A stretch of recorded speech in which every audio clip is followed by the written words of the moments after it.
by like 1998, I just had like this toxic amount of knowledge about superhero comics in my head that was beginning to obscure the parts of the brain you use to remember to go to the toilet while taking your trousers off. So it really makes this space a lot more fun to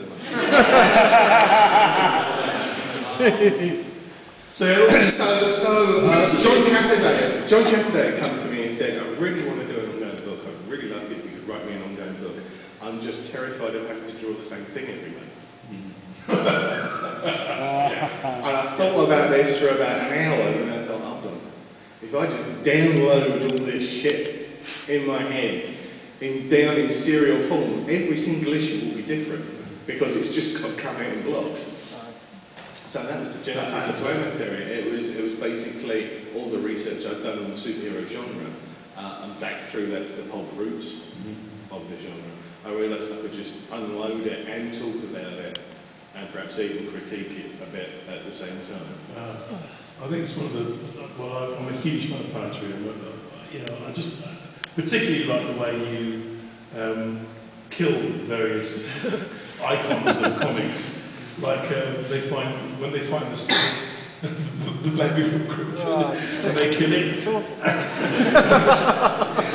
was there. It was just there. And to pick it up. Just they find the spaceship, the cape and everything, and they kill the baby. And it's very, very dark shit. It's hilarious.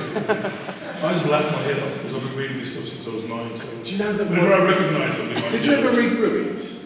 I did a book called Ruins, a 2-issue series. What was it about? No one, I think no one ever got the joke. It was basically a piss take of that Marvels thing that Bouzier did with Alex Ross.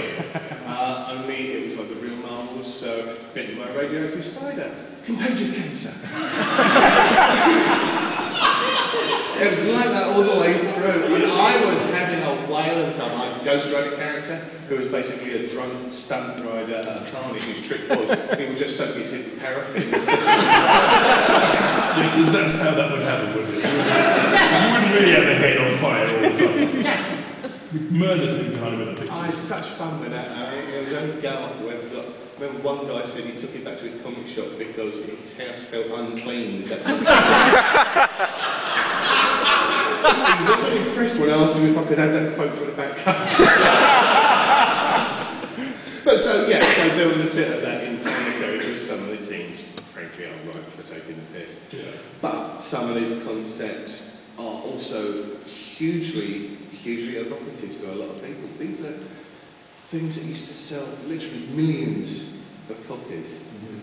And you almost can't see why now, because they've been in continuous print for 20, 40, 60, 90 years.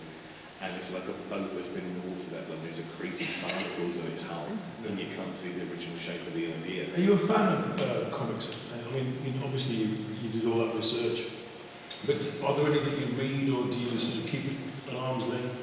I don't read a lot, mostly because if you've been writing all comics all day, the last thing you normally want to do is read them or about them at night. But I mean, I keep an eye on what Matt Fraction's doing, or Kieran Gill's doing, Cy Spurrier, Brew Baker, English for friends in general. And I'm trying to remember what the last time, I can't remember if I bought anything digital this week or not. I just caught up with Darwin Cook's Parker books.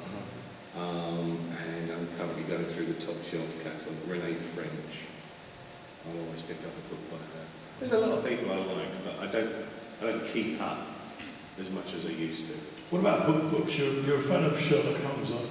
Yes. A smashing evocation of Holmes in Planetary, but do you have any plans to work on that? I mean, would there be a Holmes graphic novel? Years ago, I did a quickie, like 40-page adaptation of the Sussex Vampire. Didn't work out terribly well. I don't know. Holmes goes through cycles of being mined down, and now with a film series and a TV series, and I think there's a TV show playing in the States. I've heard about it, and I never got picked up. It's one of those things that I probably wouldn't do right now, but one day I'd like to go and have a crack at attempting to adapt them in some form, because there's so much gets missed. Yeah. It's a very dense character. I mean, I tried to read the books when I was 14 and I slightly got a bit brain shattered by it. They had this weird style where, to appear sophisticated, you had to have this picaresque sequence where, dropped in the middle, you'd have 80 pages about the character's life in America, because America was terribly, terribly exotic in 1880, whatever. And the only pertinent information usually is at the start or at the end of that sequence, and the rest of it is him just writing picaresque, so there can be a struggle to get through. But it's worth it for the gems. Like, I mean, the first time you hear of Holmes, in the very first story, he's beating a corpse with a cricket bat. And there are like people trying to pull him away because they think he's gone mad and he's shouting. I'm just trying to find out how far after death the body stops bruising. That's something you'd be interested in, isn't it? Things like that get missed. Yeah. They don't have that in the movie. No. What would that do? Hitting a corpse with a cricket bat. But you can see it. You wonder why they left that, because you can see him getting away. Well, I'm going to ask if anybody wants to ask Warren a question, because I've asked all my fanboy questions. And does anybody want to ask Warren a question, particularly? There's a guy there with a beard with his hand up. It's not school, dude. Hi there. It's been quite some time since you did the Old Bastards Manifesto. It's been a very, very, very long time, yes. And do you think the overall state of comics has improved or degraded since then? Just want to explain what that is. It was a column I wrote in 1999, and the first line of the column was, "This manifesto expires 01/01/2001." So yeah, it was never meant to last. It was, the idea was that there were a period right then where commercial comics, superhero comics especially, were in a really bad way. And independent comics were finding their feet again after a good 10 years in the wilderness. And there was an opportunity there for people really not to try and make superhero comics work anymore, because they'll come back on their own anymore. Put your energy into something you're creating, you own yourself, and this is the time where you could actually have some success with it, and actually change the face of commercial comics. Which didn't happen, because Marvel had a chain of owners, and the first thing they did was to identify all the people who did independent comics who were going to make it big, and then offered them money to come at Marvel. The first of whom, of course, was Bendis. Yes, of course. So all that energy went into the Marvel line. Why wouldn't you? You absorb your enemy, I guess, or you absorb... Well, yeah, plus, I mean, Bendis, he was living from Cleveland or something. You know, you just could have promised him beads and alcohol. I'll do it! Yes, just get me the fuck out of Cleveland, you know. He had genuine reasons for doing it. And the boys done quite well. So, what do you think of the British comic scene at the moment? I wish, I hate to say it, because there's probably some of them in the audience, but I wish there was one. Yeah.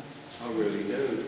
There's 2018, and the Judge Dredd magazine. I don't think the Judge Dredd magazine, I don't think it's selling at 5 figures, I'll put it that way. I question if it was selling at 4. Is there a strong indie thing going on here? Yes. Any more questions? There he is! It's just that one guy. There's always been a bigger or small crowd. Underground.